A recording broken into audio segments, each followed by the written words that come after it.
You've heard of the GDPR, the CCPA, and the PIPL, but if you haven't heard of the LGPD, you're in the right place. Welcome to another episode of A Little Privacy, Please. I'm Jenny Holmes. With me is my co-host and trusted leader, Jason Kravitz. Together, we lead Nixon Peabody's cybersecurity and privacy team. Our guest today is Renata Ciampi, a partner at Mata Fernandes in Brazil, and lucky for us, she's an expert on the LGPD, Brazil's comprehensive privacy law. Renata is a certified information privacy manager and a certified data protection officer in Brazil. Among other things, her practice includes helping global companies navigate the growing number of privacy laws. So Renata, thank you for joining us. Let's start with the basics. Can you give us an overview of Brazil's new law? The Brazilian data protection law is very recent. It was enacted in 2018 and came into force in 2020, with penalties fully effective as from August 2021. It was a response to the society raising awareness about the importance of personal data protection and also to the abusive collection and use of personal data to the lack of legislation. The main purpose of the LGPD is to protect the fundamental rights of liberty and privacy and the free development of the natural person's personality.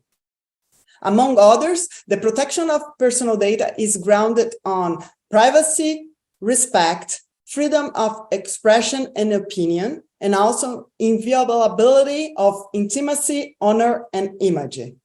Yeah, there sounds like there's a lot of similarities between that law and the EU's GDPR. How do they differ? LGPD is inspired by and fully consistent with GDPR, so they follow the same principles.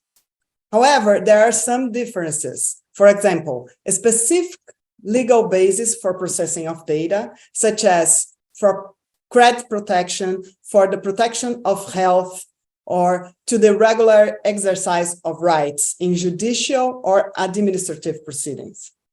It's important to mention that international transfer of data cannot be based on legitimate interest of the controllers. Unlike the GDPR, LGPD not provide a list of security measures that processing agents may implement. We expect that the national authority will regulate the minimum technical standards sometime next year. According to the LGPD, the controller shall notify the national authority and data owners of the occurrence of a security breach within a reasonable time. However, at the last month, the national authority published a recommendation that said the notification should be done within 2 business days after become aware of it. Have you seen a lot of covered entities making a big push for compliance? How are your clients responding? There is a growing concern as the national authority prepares to start imposing penalties.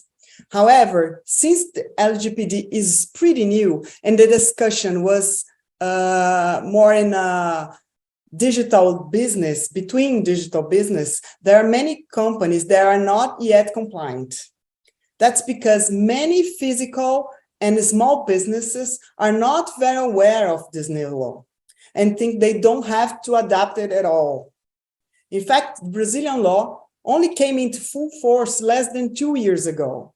And before that, very few have heard about personal data protection. Therefore, the national authority chose to act in an educational and not punitive way so far. So, Renata, what should global companies that have a presence in Brazil be doing now in order to comply with the new law? It's important to remember that although Brazilian and European laws are very similar, there are some differences that must be addressed. In this sense, such adequacy can be easily achieved through the inclusion of a specific chapter in the global privacy policy, for example. It's important to mention that it's essential to have a Portuguese version accessible to the Brazilian market. So it really sounds like there are a lot of efficiencies that could be found in complying with the GDPR and Brazil's law. How do you see the Brazilian laws fitting into this big global picture? Being very similar to the GDPR, which contains high standards, it's possible to fit the LGPD into a global program very easily. As I mentioned before, the inclusion of a specific chapter in the global privacy policy, which address the few differences, would be enough to ensure compliance. That's going to do it for this episode of A Little Privacy, Please. Thanks so much to Renata for spending some time with us, and thanks to everyone for watching. We'll see you next time. Pouco de privacidade, por favor.